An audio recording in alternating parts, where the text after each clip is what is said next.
আজ কিন্তু সমস্ত ইস্টবেঙ্গল সমর্থকদের অত্যন্ত আনন্দের একটা দিন। আমরা সকলেই জানি ইস্টবেঙ্গল যখন থেকে আইএসএলে খেলা শুরু করে তখন থেকেই তাদের পারফরমেন্স কিন্তু আপ টু দ্য মার্ক ছিল না, কিন্তু গত মরশুমে কোচ কার্লোস কোয়াদ্রাতের আন্ডারে ইস্টবেঙ্গল কিন্তু বেশ ভালো ফুটবল খেলেছে। আর এবছর তাদের দল গঠন দেখে এটুকু তো বলাই যায় যে আসন্ন আইএসএল মরশুমে বা আসন্ন যে কটি টুর্নামেন্ট ইস্টবেঙ্গল খেলবে তাতে কিন্তু বিপক্ষের সামনে কড়া চ্যালেঞ্জ দিতে সবসময় কিন্তু প্রস্তুত থাকবে লাল হলুদ বাহিনী।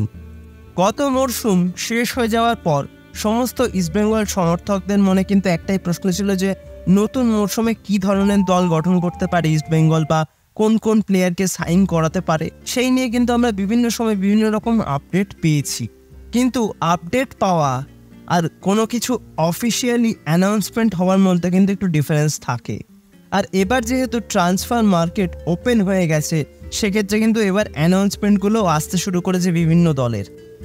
এর আগে আমরা দেখেছি সাউল ক্রেসপো, যিনি গত মরশুমে ইস্টবেঙ্গলের হয়ে দুর্দান্ত ফুটবল খেলেছেন, তাকে আরও 2 বছরের জন্য নিজেদের দলে রেখে দিয়েছে ইস্টবেঙ্গল। আর এবার হয়তো সবচেয়ে বড় চমকটা দিল লাল হলুদ। বেশ কিছুদিন ধরে একজন স্ট্রাইকারের ইস্টবেঙ্গলে যোগ দেওয়া নিয়ে কিন্তু নানান টালবাহানা চলছিল, যেটা নিয়ে আমি একটা ভিডিও কিন্তু করেছিলাম, যেখানে আমি বলেছিলাম যে এই বিদেশি প্লেয়ারটির কিন্তু ইস্টবেঙ্গলে আসার সম্ভাবনা প্রবল। এক সময় জানা যায় তিনি নাকি মুম্বাই সিটি এফসির সঙ্গে অ্যাডভান্স কথাবার্তাও চালাচ্ছেন, আরও নানা রকম আপডেট কিন্তু পাওয়া যায়। কিন্তু আজ এটা অফিসিয়াল হয়ে গেল, দেমিত্রিয়স ডায়ামান্টাকাস তিনি কিন্তু ইস্টবেঙ্গলেই আসছেন এবং 2 বছরের চুক্তিতে তিনি কিন্তু ইস্টবেঙ্গলে সাইন করতে চলেছেন। এটা একদম অফিসিয়াল হয়ে গেছে আজকে। তো এর থেকে ভালো খবর আমার মনে হয় ইস্টবেঙ্গল সমর্থকদের কাছে আর কিছু হতে পারে না, কারণ দুর্দান্ত প্লেয়ার এই দিমিত্রিয়স ডায়ামান্টাকাস। আমরা দেখেছি যখন তিনি কেরালা ব্লাস্টার্স এফসির হয়ে খেলতেন দুর্দান্ত ফর্মে ছিলেন এবং বেশ ভালো কিছু গোল কিন্তু আমরা তার পা থেকে দেখেছি এবং খুবই একজন প্রলিফিক স্ট্রাইকার। গোলটা ভীষণ ভালো চেনেন এবং একার কাঁধে ম্যাচ জেতানোয় কিন্তু তিনি সিদ্ধহস্ত।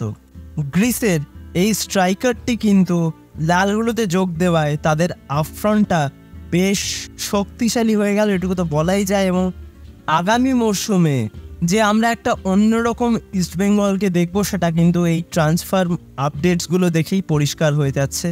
চমকের তো সবে শুরু, এখনও আরও চমক কিন্তু বাকি আছে। তো দেখা যাক আস্তে আস্তে সব অফিসিয়াল আপডেটগুলো আসবে। তো দিমিত্রিয়স ডায়ামান্টাকাসের এই যে ইস্টবেঙ্গলে আসা সেটা নিয়ে তোমাদের কি মতামত, তোমরা কি মনে করছো, তোমাদের কি ওপিনিয়ন, সব কিছু কিন্তু আমাকে প্লিজ কমেন্টে জানিও। আর ভিডিওটা যদি ভালো লাগে লাইক, কমেন্ট, শেয়ার এবং সাবস্ক্রাইবটা অবশ্যই করে দিও। সাবস্ক্রাইব করে দিয়ে পাশের বেল অপশানটা প্রেস করে অবশ্যই অল অপশানটা প্রেস করে রাখবে, যাতে সমস্ত রকমের নতুন ভিডিও নোটিফিকেশান তোমরা সবার আগে পেয়ে যাও যখনই আমি কোনো নতুন ভিডিও পোস্ট করব। তো আজকের মতন ভিডিওটা তাহলে এখানেই শেষ করছি। দেখা হবে আবারও পরবর্তী ভিডিওতে নতুন কোনো দিন নতুন কোনো সময়। তোমরা ভালো থেকো, সুস্থ থেকো।